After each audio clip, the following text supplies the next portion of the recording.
Greetings, class. We are wrapping up poetry and we're getting into the realm of creative nonfiction. And creative nonfiction is simply that. You're telling a story that's based on truth. It could be your truth, it could be somebody else's, but it's based on truth.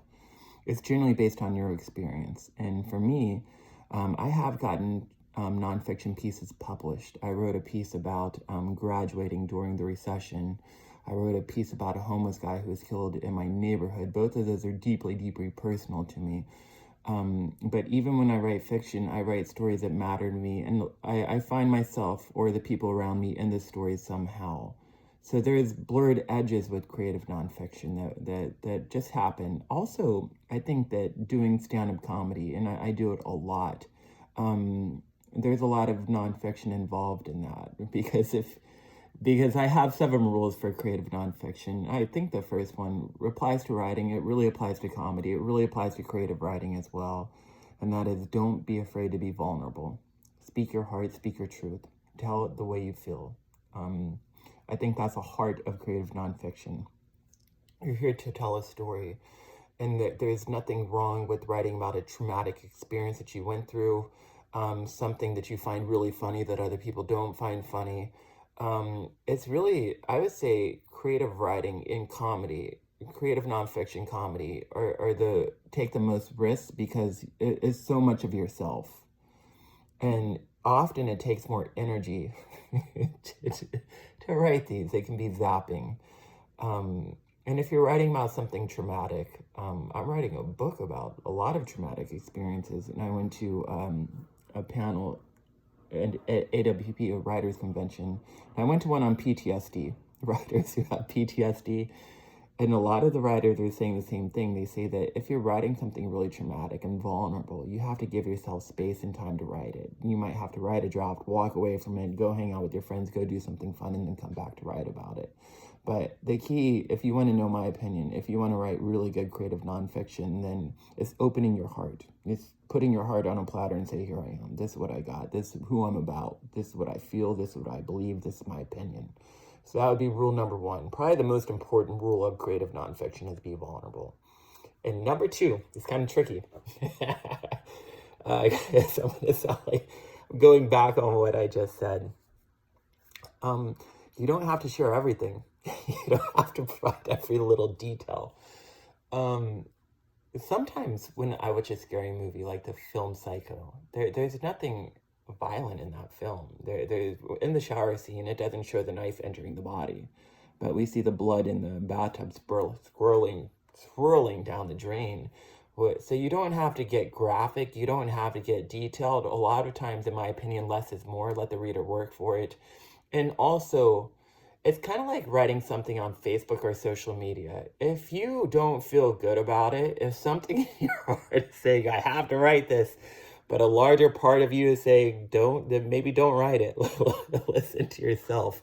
I know it's so paradoxical, but there's some things that if you're not comfortable in writing it, then don't. Maybe you'll be in a better place later on and you can write it then. But you don't have to, if it's going to cause you pain, if it's going to cause you anxiety, if it's going to cause too much stress, then don't post it, don't write it. Or you can write around it. You could change the names of the characters. You can change the name of the city, the town. You could rewrite it as long as it's some element of truth. You can bend the truth in creative nonfiction. I'm just adding in a new rule. I think there's a lot of leeway with creative nonfiction. It doesn't have to be completely true. But if there are no elements of truth in your story that are pertaining to you, then I would market it as creative nonfiction. I forget the guy's name, but he wrote a whole book about drugs and addiction. And his book made Oprah. It was like a bestseller. And he got in trouble because he's lying throughout the entire book. And he's publishing it under that genre. So if it's too made up, if it's too fantastical, then just call it fiction. Don't call it nonfiction. There's easy fixes for all of this. I have the answers for you. So those are paradoxical rules, I know, but just I have to be honest with you guys. If one, write what you feel, write what is vulnerable. If it's too vulnerable or too hurtful, don't write it. Make sure it's true if you're writing it as nonfiction. Otherwise, just change it. Change just flip it to fiction. Let's see. Rule number 4 now would be, the cool thing about creative nonfiction is it blurs genres. There's essay writing, not academic writing. You don't want to turn in a research essay or an argumentative essay, but there's personal essays you could write. There's stories you could write. You could write prose that don't have the development that a short story has, that aren't plot driven or things like that. So I think the cool thing about creative nonfiction is there's just a lot of different ways to write it. It doesn't have to be in chronological order. It could be scattered like pulp fiction. There's a lot of different ways to write it. What I'm going to do is this week, I'm going to show more essays. I'm going to show probably the most famous essayists of our time, Joan Didion and David Sedaris. Very, very famous. Huge. And so David Sedaris does tell more stories, but I think he borders on essay and story. And Joan Didion, she writes essays. So I'm going to show those both to you this week, and then next week we'll get into more narrative creative nonfiction. But it could be a detailed, descriptive essay. It could be an experience that you went through that didn't have characters or things like that. It could just be an essay on bullying or something like that. But there's a lot of different forms for creative nonfiction. Poetry has strict forms. Fiction has very fixed forms, but creative nonfiction isn't as fixed as the other two genres. Let's see. Generally, you want to write in first person. It's really weird to write and I know in college you're told throughout every class, don't write in first person, you're not an expert on the topic, but with creative nonfiction, write in first person, use I, don't be afraid of that, tell it from your heart, speak first person. It'd be really weird to write a story, Brendan Brandwoods walked into the room. That's weird, you sound like a wrestler or a serial killer. Doesn't even make sense, just write in first person.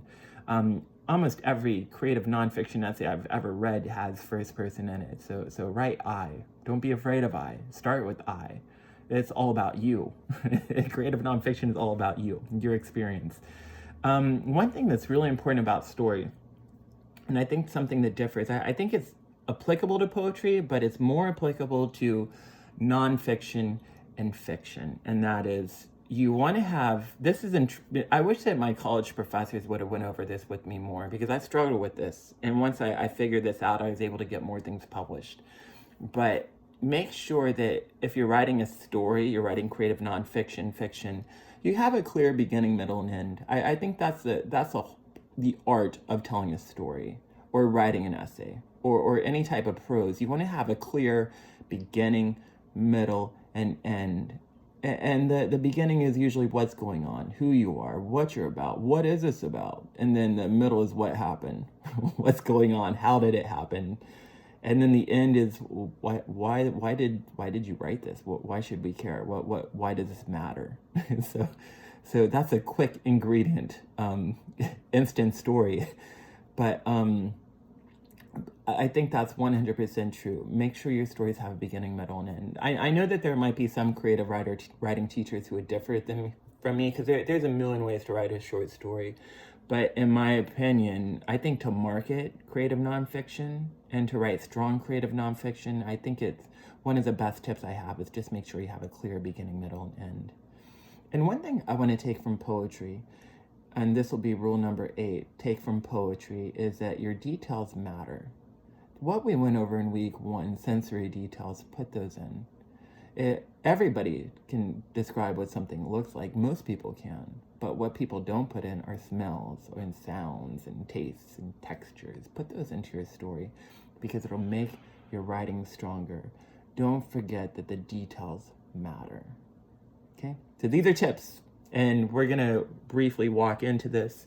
Next week, I'll get into more story. We'll talk about how to write dialogue, characters, all of that, which I love.